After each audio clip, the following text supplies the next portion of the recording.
What is going on, FA Nation? John Pemba here with James Grande. Welcome into the Fantasy Alarm MLB DFS Playbook live show. It is Tuesday. We have 10 games here on the DraftKings main slate. Weather-wise, just Milwaukee, Atlanta is a game that we are watching. It is the summertime. It is Atlanta. There are thunderstorms all the time. Grande, you're in that side of the country. You know, there's some rain and storms in your area. I was maybe looking at taking a vacation down there next week, rain the whole week, had to cancel those plans. Almost went to the Bahamas, rain the whole time there as well. Honestly, very, very different situations in those spots.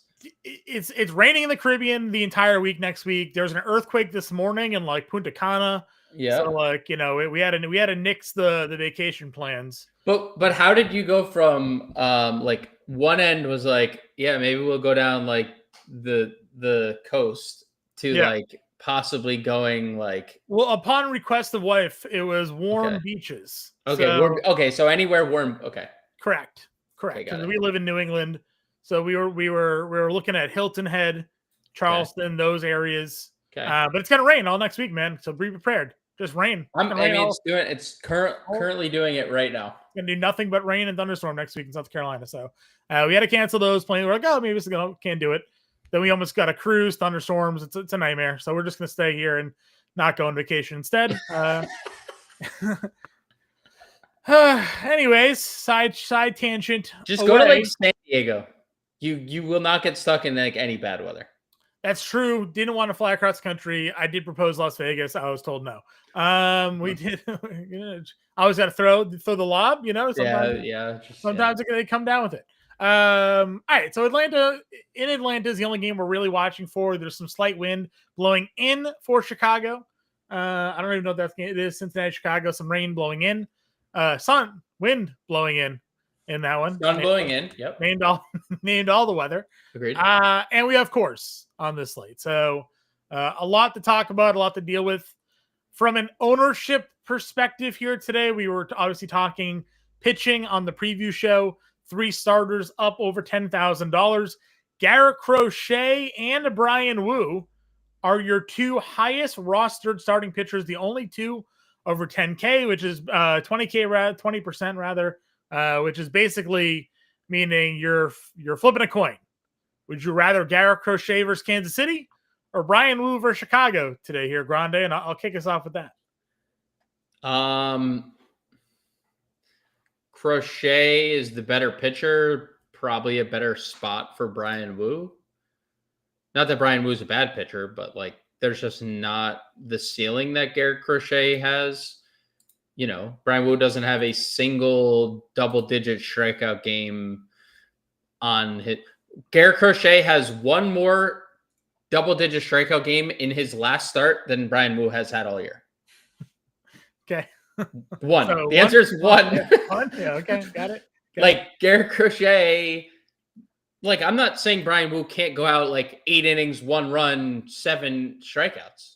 Yeah. Garrett Crochet can do that and have 12 strikeouts, right? And you're paying off the $500 extra. So, I mean, I lean Crochet. I don't have a problem with either of them. I think both look great, and so, I'm kind of gonna deflect the question and just say both of them look good. But it's hard to not want to just take the upside with Crochet, right? Like he is just what he is. He misses bats. The Royals are a team that have their bats missed by lefties. That's pretty cut and dry. If you can, I'm sure multi-entry players will experiment with both and avoid cores or just play cheap cores, right?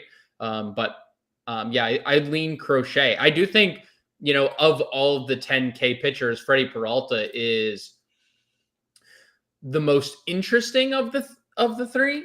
Yeah. And not because I think like interesting doesn't mean the best. But if the weather holds up well enough, and that's obviously the big if here. Yeah. Atlanta is a top 10 team in strikeouts this year against righties. They're obviously without 2 of their best hitters. I don't know why I just words have been tough for us to get off this. Yeah, it was brutal. That was brutal. You have a bit more of an excuse than I do, but that's fine. Yeah, I mean, so I do think if that game clears out, and kind of like how we saw yesterday, right? Orange all day, gets to like kind of near game time, clears out, they play a clean game, and we see Quinn Priester dominate, because that's kind of what the Braves like. I mean, the Braves have moved guys up in their lineup that haven't hit all year and are hitting in like this small pocket, right? Like Michael Harris has been good in a 2-week window, and Ozzy Albies has been okay. It's a good spot for Freddie. So if the weather improves, I think Freddie Peralta could have a ceiling outing as well. Sure. And no one's playing him, I think, partially due to the weather in that situation. Yes, for sure. 10% play. Now, we talked highly of Nathan Eovaldi last night. I don't know if the Aaron Judge news had come out yet, or if we just forgot about it. No, we knew. I know we talked about it. We knew he was. I knew he was coming. I knew he was coming. I think I said when we got to Judge, he'll be back on Tuesday. Okay. Does that change our thoughts on Nathan Eovaldi here at all? He's allowed 2 earned runs in his last 31 innings. Yes. I know how good he's been. That's good. That's asking you if this would you're a Yankees fan. You've seen your team. You've seen how they've played. Everyone's seeing my team. It's not just me that's seeing my team. Everyone's seeing my team. I'm not the only one seeing my team. The whole world is seeing my team, John. So would you be comfortable pitching Nathan Eovaldi against them today? I've said this over and over again. The offense hasn't really been the problem outside of Yuri Perez and Edward Cabrera, right? It has not been the offense. They scored 5 runs last night. They had their bullpen recipe. Doval, Bednar, Williams, Weaver, all pitched in that game, and they could not win it, right? So it hasn't really been the offense's issue, and getting Aaron Judge into the lineup is obviously something that, whether or not he is 0 for 3 or what, he is a long at bat. So like, as much as we respect Nathan Eovaldi and as good as Nathan Eovaldi is, it's just not a fun matchup, because at the end of the day, Nathan Eovaldi could have a good game and it might only go 5 innings because the Yankees are just very good at driving up pitch counts.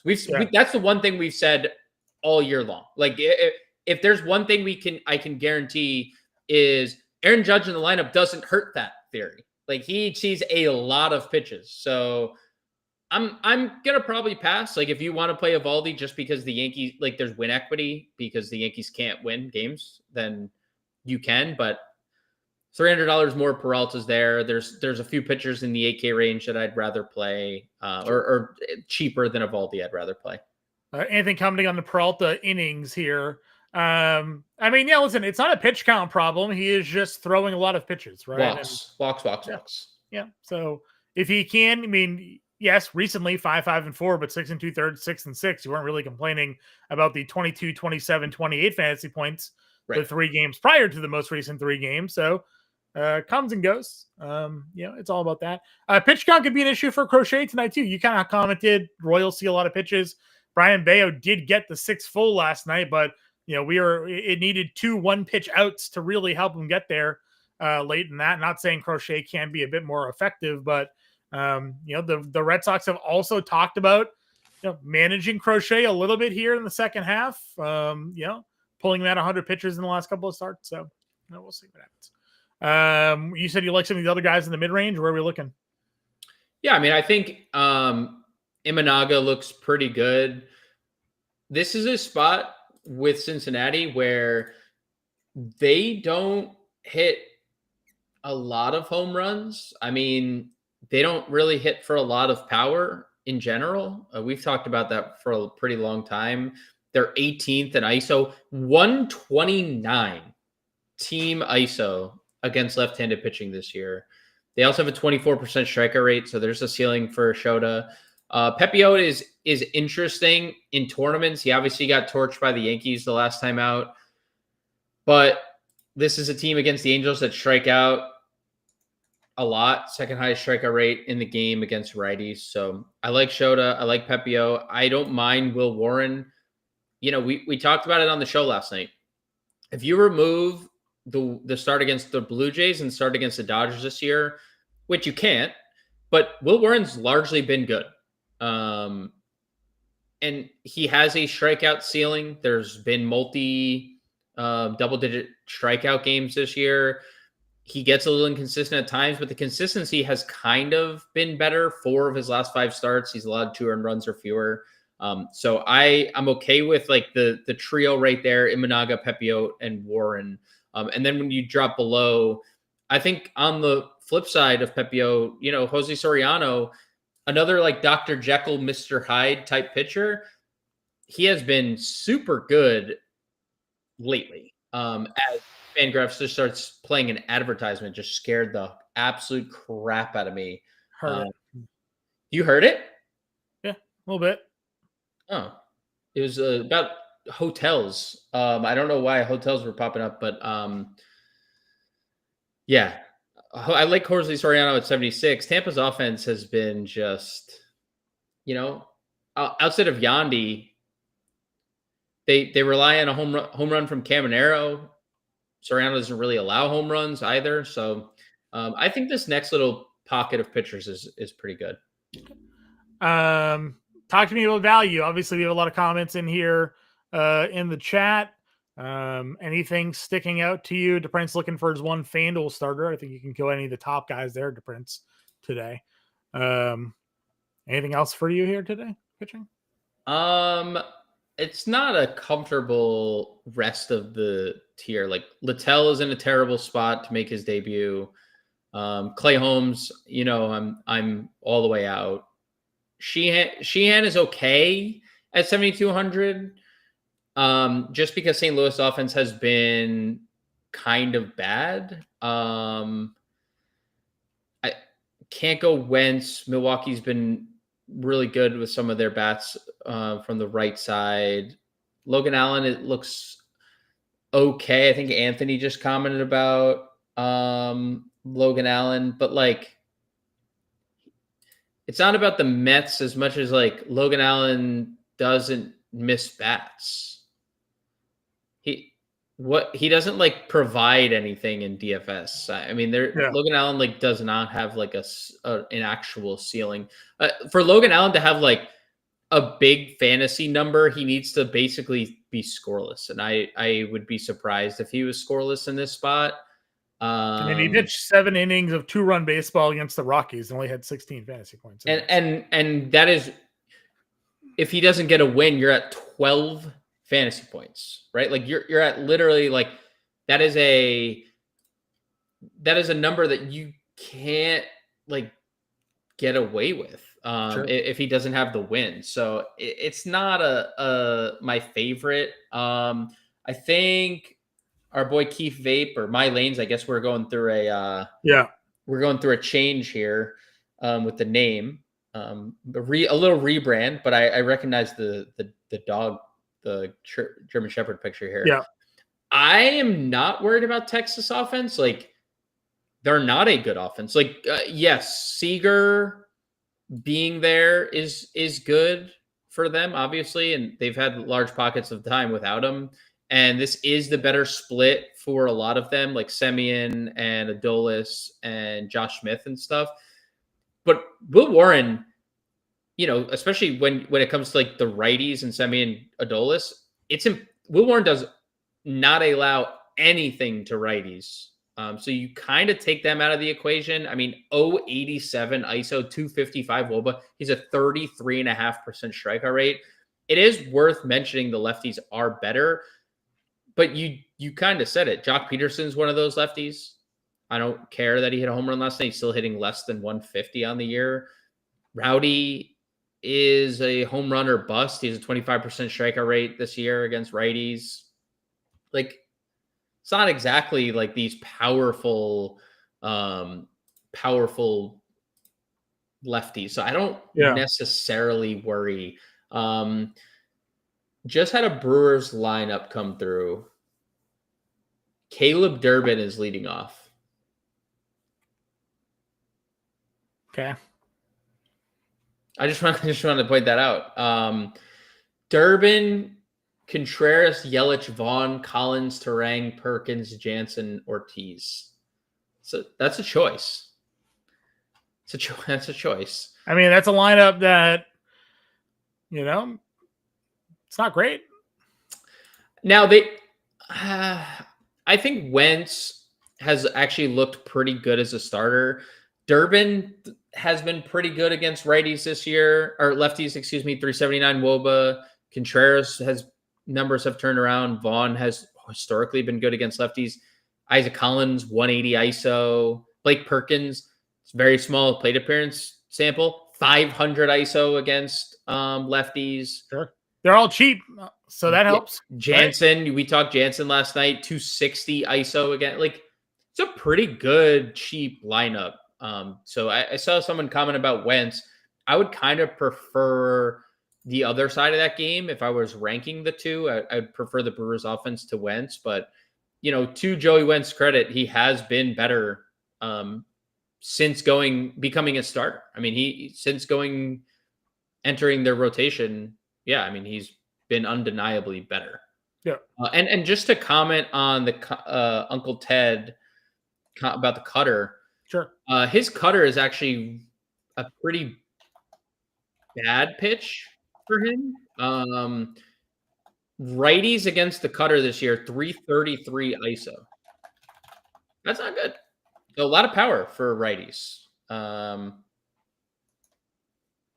think I wouldn't say that the pitch is really helping. If a righty bats have a 333 ISO, that's a pitch that we talked about that with Bayo, right? We're like, oh, look at Bayo's turnaround. It's because he added the cutter, and then we looked at the numbers, and the cutter was actually his worst pitch. It's like he's just pitching like his sinker. Everything else is just pitching better. Yeah. He's just his sinker. He throws a mid-90s to high 90s sinker. Like that should be the baseline of being good. Yeah.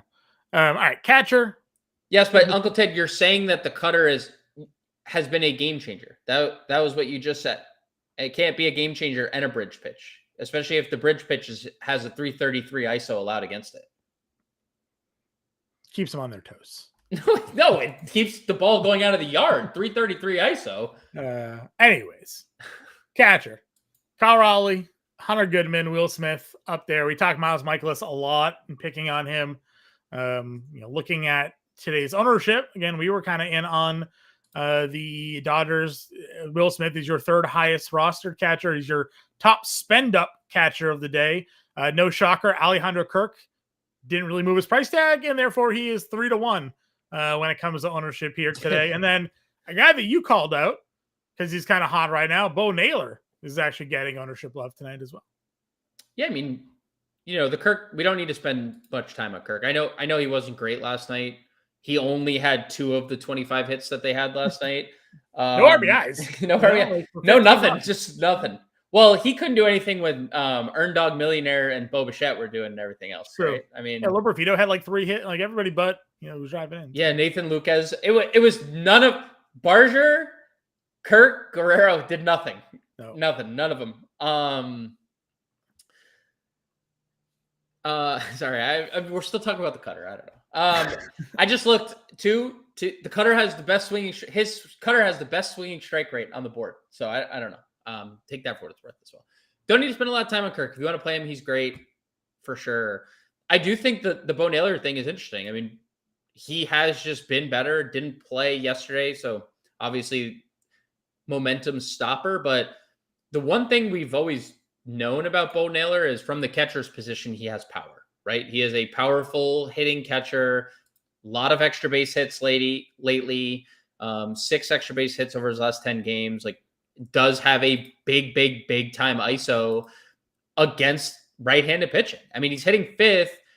He has a 234 ISO for a catcher at $2,800. You do not get that for a large sample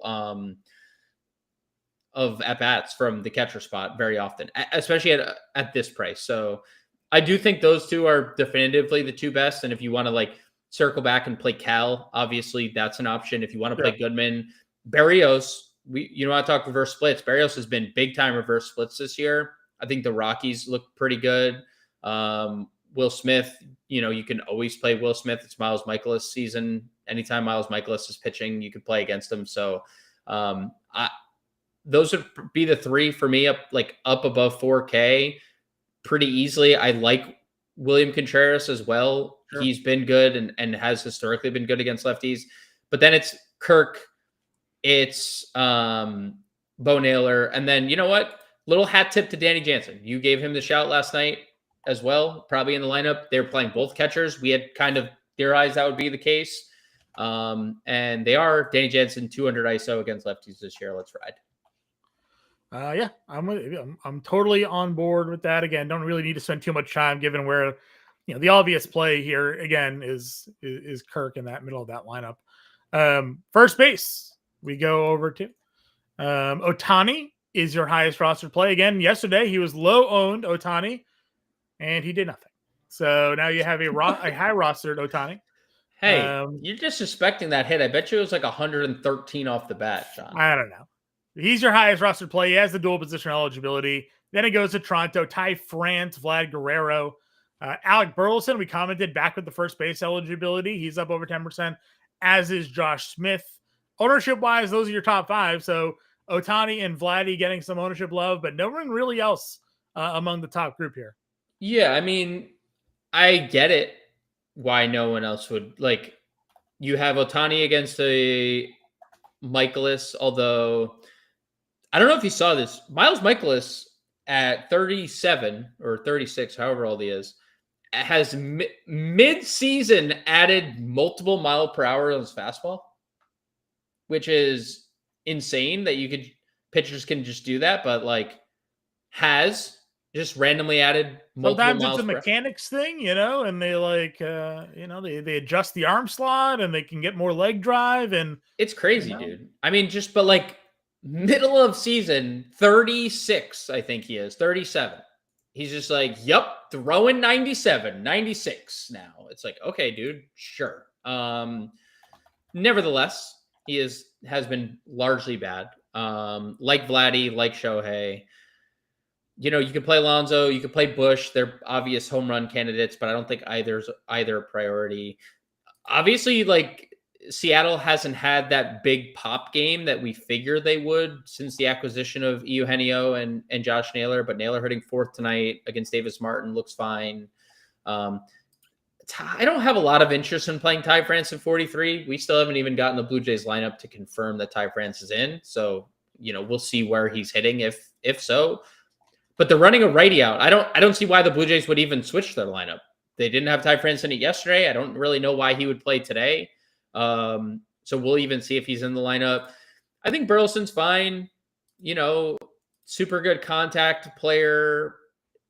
Sheehan has been fine. Definitely has had a little more struggles with lefties, but the peripheral numbers look really good for him. So I don't know if this is exactly a spot I want to attack, but I get it. There's multi-position eligibility on the board. I'm good with using Cleveland. I know Cleveland's not a sexy pick or anything, sure, but Manzardo has shown a lot of power, and they're just obviously, with where they are in the standings, they're obviously just going to play him every day. He's been paying that off as well. Bernabel looks okay against Berrios. Again, Berrios has been very reverse splitsy. Josh Smith looks fine. He's one of the lefties I would worry about when it comes to Warren. Locklear, as soon as you drop him, he goes nuclear. Second straight game with a really big outing. Homer last night against... Look, Yu Darvish is coming off one good start, right? One fantastic start. One excellent start for Yu Darvish. You know what wasn't excellent? Every outing prior to that. Yeah, but he was just getting warmed up, Getting warmed up. Definitely don't hate Locklear hitting fifth against Darvish. I don't think one good start is officially Yu Darvish is back.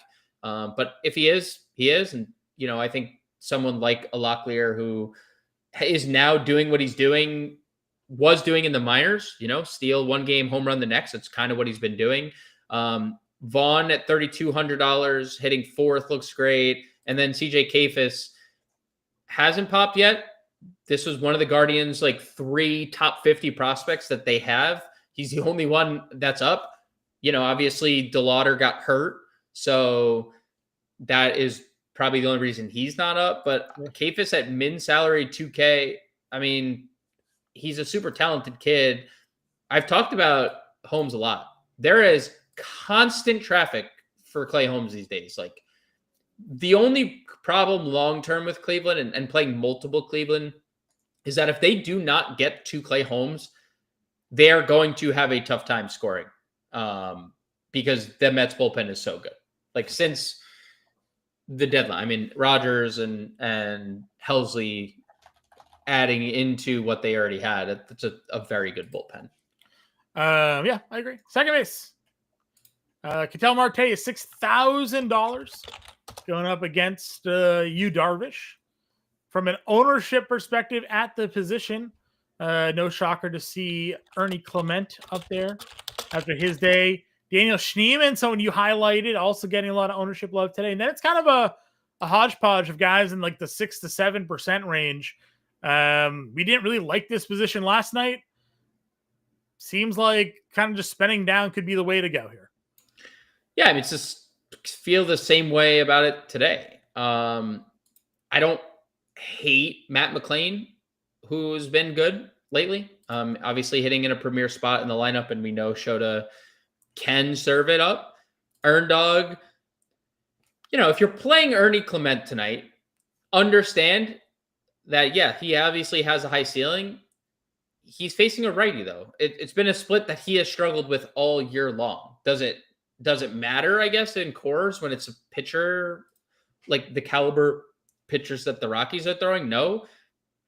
But don't just pencil in $4,100 Ernie Clement thinking we're just going to run it back, right? Yeah, this was the wrong split side for Ernie wrong Clement. split. What they did was they threw a bunch of lefty relievers. They Carson did. Palmquist was out there was getting hammered for 3 innings. So it turned out to be a feast.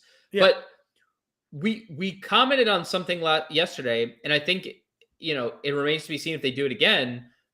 Davis Schneider is a pretty good pivot off of all the stuff that you could play that's high owned in Toronto. He's a good, powerful bat. So $3,800 multi-position eligible Davis Schneider you can also pivot to if you wanted a cheaper play than Clement, or if you just don't believe that a $4,100 Ernie Clement's going to do the same thing again. Jorge Polanco at $3,600 looks pretty good. Schneedog has been pretty good, dude. A lot of multi-hit games. Hitting second again. Has had good numbers against right-handed pitching of late. So I don't mind it. Blaze Alexander continues to just crack the lineup and be productive for Arizona. I think that they're in a position where they're just going to play him every day with, all the trades that they made. David Hamilton made the lineup. We built with a Cole Young last night, 2,100.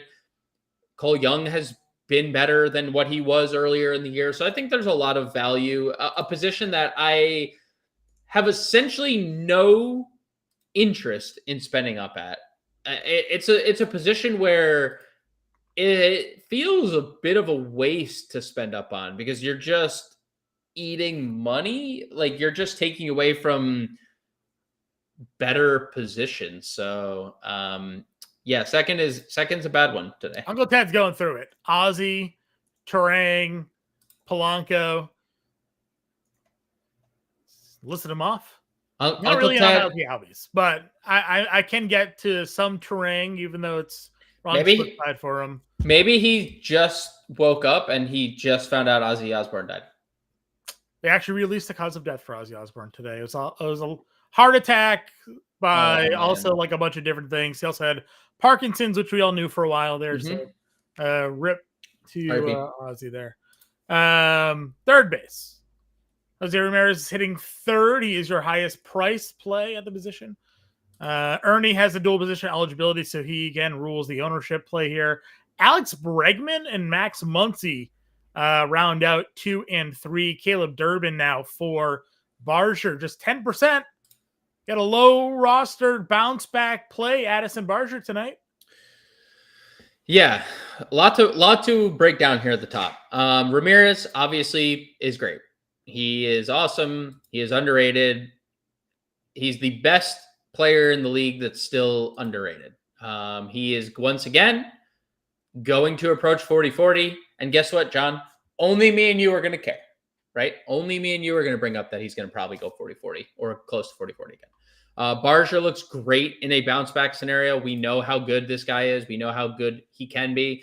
Didn't even have a bad game yesterday, but they had 25 hits and he only had 12 fantasy points at nearly 6K. So definitely a good bounce back spot. I think Eugenio looks good for a home run here. Probably Davis Martin is in trouble. I think the Bregman thing is interesting because Berger has been super reverse splitsy with San Diego to the point where against lefties, he had a 27% strikeout rate and an 071 ISO and a 221 WOBA allowed. Righties, 186 ISO, but a 270 expected ISO, 336 WOBA, 413 expected WOBA, strikeout rate 10% lower at 17%. And Bregman this year has actually been reverse splits. I know he's like historically been good against lefties. Super reverse splitsy this year. 279 ISO against righties, 379 WOBA against righties. 12 of his 14 bombs off righties. It's a really good spot if you're just talking about reverse split stuff for Bregman. So I actually kind of agree with that ownership. Also, people just buying into Boston on the daily because they just keep scoring runs, right? So I'm good with not on the DraftKings main slate there. San Francisco's early. I'm good with Bregman at $4,800. So I think like there's a lot to like. Bregman, Suarez, Barger, Ramirez. I think all of those plays are very, very appealing. Yep. Again, I'm totally on board with it. Anthony, thoughts on Emenaga against Cincinnati? We highlighted that one already there, Anthony. We talked about Shota. We're okay. We're okay with it. Mid-tier range for you. Obviously, the top end guys are spending down a couple of positions so we can afford to spend up at third if we want to. A lot of power there, but if we hit the mid and value range, anybody for you specifically? Yeah, I mean, it just got pretty straightforward. Caleb Durbin leading off, $3,300. Yeah. Wait for the weather. Need the weather. Need the weather. Let's see if Roth has updated us here or not yet. Do. No, that was like ESPN Sunday Baseball. I don't know what we're doing there. I think that was Sunday Night Baseball. No real update yet. Yeah, it's Sunday Night Baseball. That's pretty much what that was. Yeah. Right. Did I just do? I was trying Ravitch, going out there. I was not trying to imitate Sunday Night Baseball. I was trying to give you like a weathery theme. Sure. And it really just didn't happen. It just didn't play out. But my ibuprofen's wearing off, so that's kind of why. Vientos at 2,600. I think always a cheap home run waiting to happen. But I don't think we really need to like do much else. Like we have a $3,300 leadoff hitter. Yeah. We have a $3,500 multi-position leadoff hitter. And we have Vientos $2,600 who's hit lefties good historically. I think. Also, you know what? To Anthony's credit, I was actually going to bring up Colson Montgomery. I was just going to wait for short, but it doesn't really matter.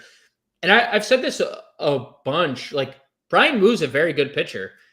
Does have a little bit. I mean, 172 ISO allowed to lefties is like a pretty high number. So the only thing Colson Montgomery does a couple things. He homers, he strikes out, and that's basically it, right? Like that's what he does. So if Colson Montgomery went 1 for 4 with a home run and 3 strikeouts, that would also be not surprising. Got an Alex Freeland comment in the chat. Let's go to short. Okay. Shortstop. Screen. Ellie, Bobby Witt, Bo Bichette, Francisco Lindor, Zach Neto, your top 5. Price-wise, Bichette is your highest rostered shortstop of the day, $5,800. Understanding that they just scored 15 runs and understanding that they're in cores. Are you spending up for Bichette here, given the guys that are around him? It's like the Ernie thing. Obviously, not the same extent because the price, but like, well, that's where I get. That's where it gets me a little bit. The price. Yeah. I'm just saying, like, the two guys who went most nuclear just are because that was not Bichette's ownership yesterday. No, not even close. Well, everybody's playing Barger yesterday, right? Now nobody's Yep. playing Barger, nobody's playing Bichette. That's the funny. That's always recency bias in DFS, right? Can I give you, in the small pocket of Anthony Molina's season, can I give you the righty numbers and then can I tell you what the lefty numbers are? What do you, if you just had to guess based on my tone of voice, do you think righties or lefties have been better against him? I'm going to assume righties. You are absolutely incorrect. Okay. By like the largest gap possible. All right. Then I must have misunderstood what you said. Righties have righties have a 067, and it's like not a real sample, but it's just for context, okay? Sure. 067 ISO, 300 WOBA. Lefties 476 ISO, 521 WOBA. Again, incredibly small sample. Last year, evenly bad across the board, probably a little worse than lefties. I'm just taking shots on the lower owned Blue Jays. That's how it's going to go down for me today. Like, I'm going to not play 5,800 Bichette if that means I can play a lower owned Barger, right? Or a lower owned Vladdy. And that's just kind of be, if Bo Bichette has 3 hits and 6 RBIs and 2 home runs again, then Godspeed to Bo Bichette and all of his fantasy owners and all of those that are rostering him.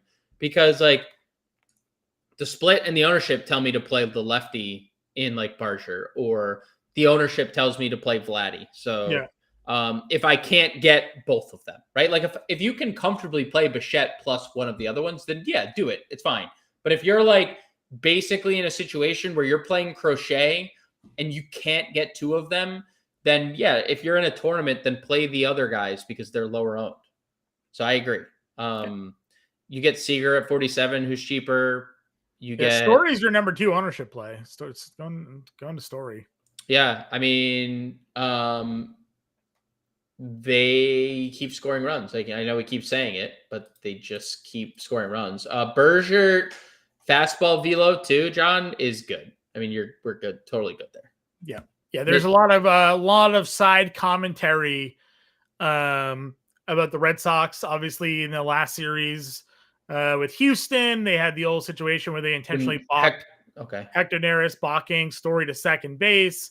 We all remember the Romy Gonzalez grand slam where we all thought Jesus Luzardo was tipping his pitches. We saw Alex Cora throw the 4 fingers out. The Red Sox, and it's been brought up before. Well, Alex Cora is the manager. They do have a camera for the NESN broadcast that is in center field.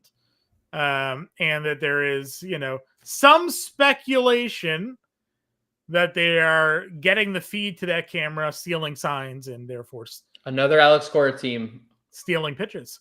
So yes, when there is a man, they are hammering pitches right now. Hammering them. Both splits. Now again, this is local radio around Boston, believe it or not, is actually intentionally anti home teams. They Mark's in the chat, he knows. What? They troll the hell out of the fan base. So they are always super negative about the Red Sox.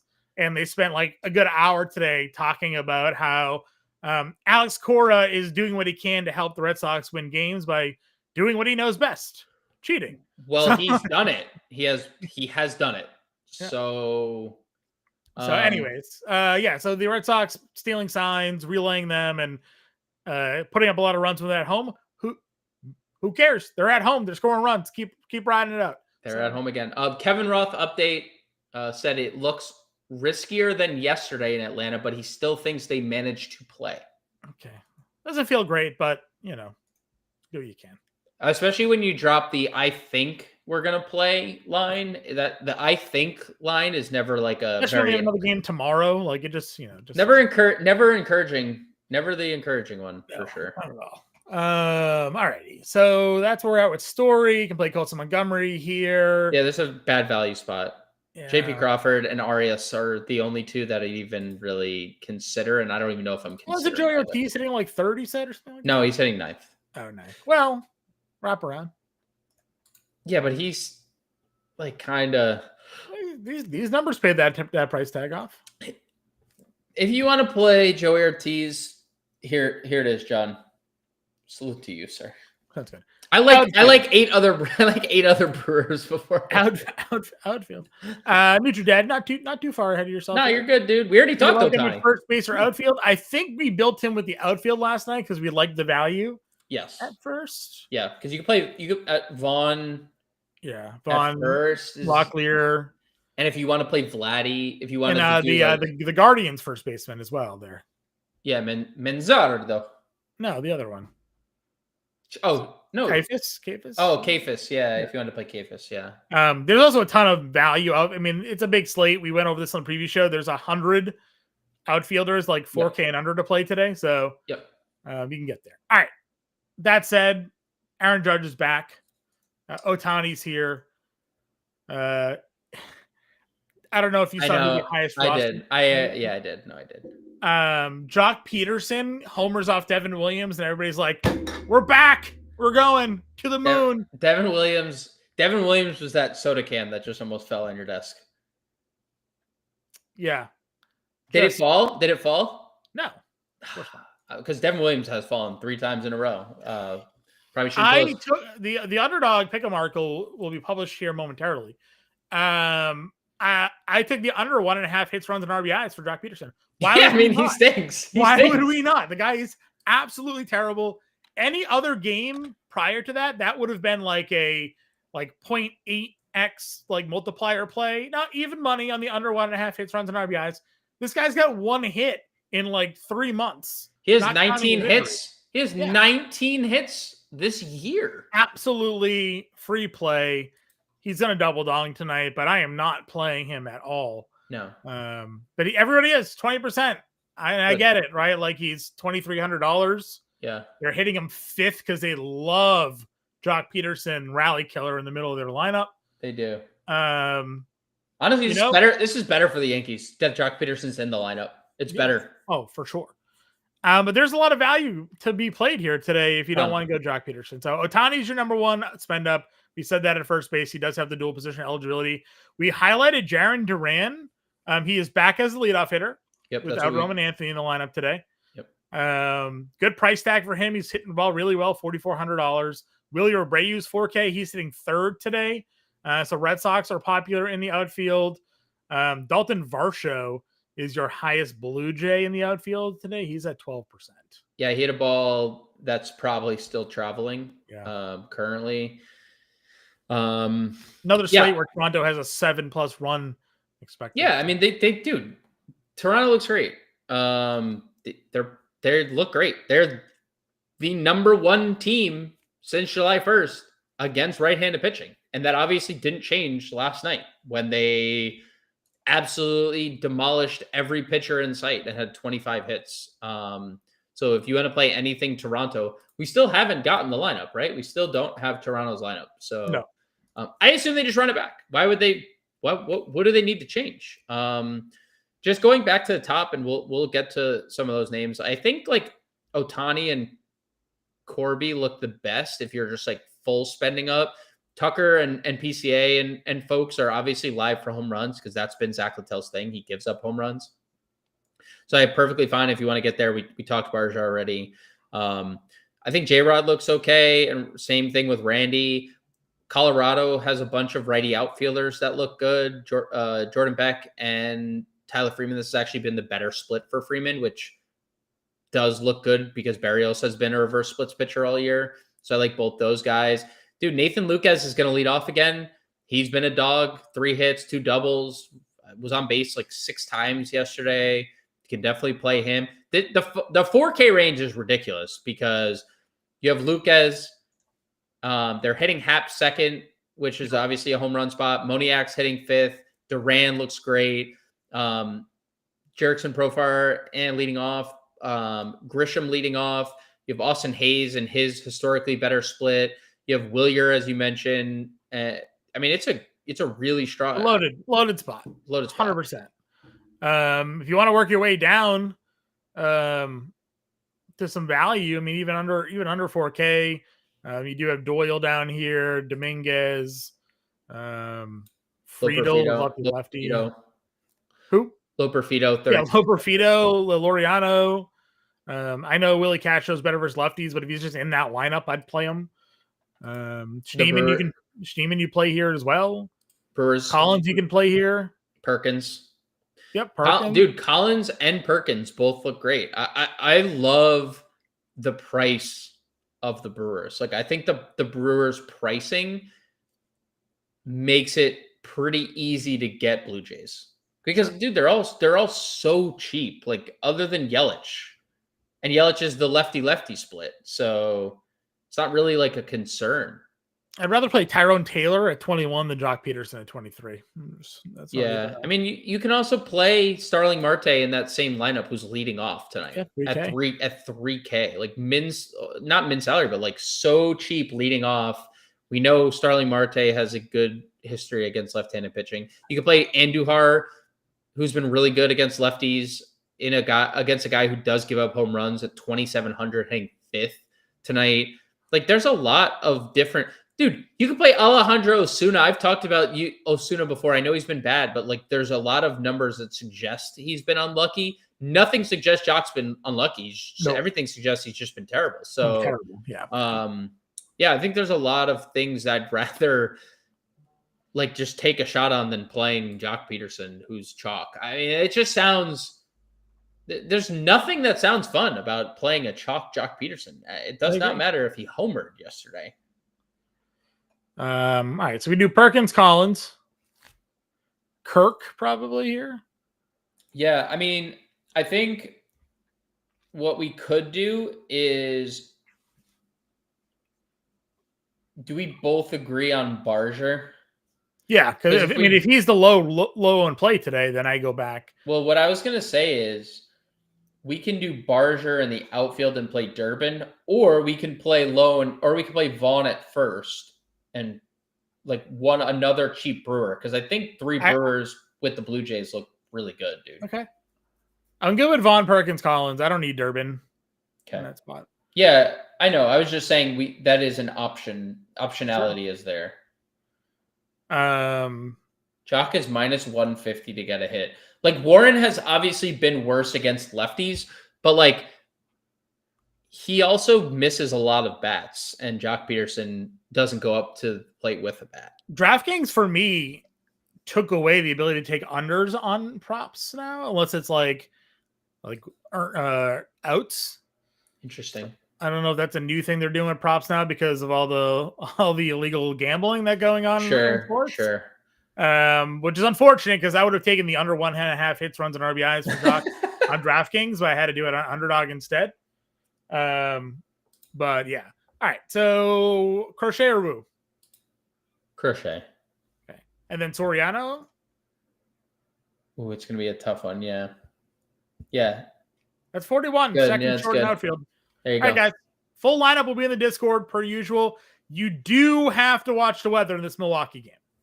We're building with Milwaukee because we like the price. You're getting the 234, 235 hitter here for $31, $32, and $3,200. So Colin or Perkins is hitting 7th. Okay, so I think it's 4. I think it's 4, 5, 7.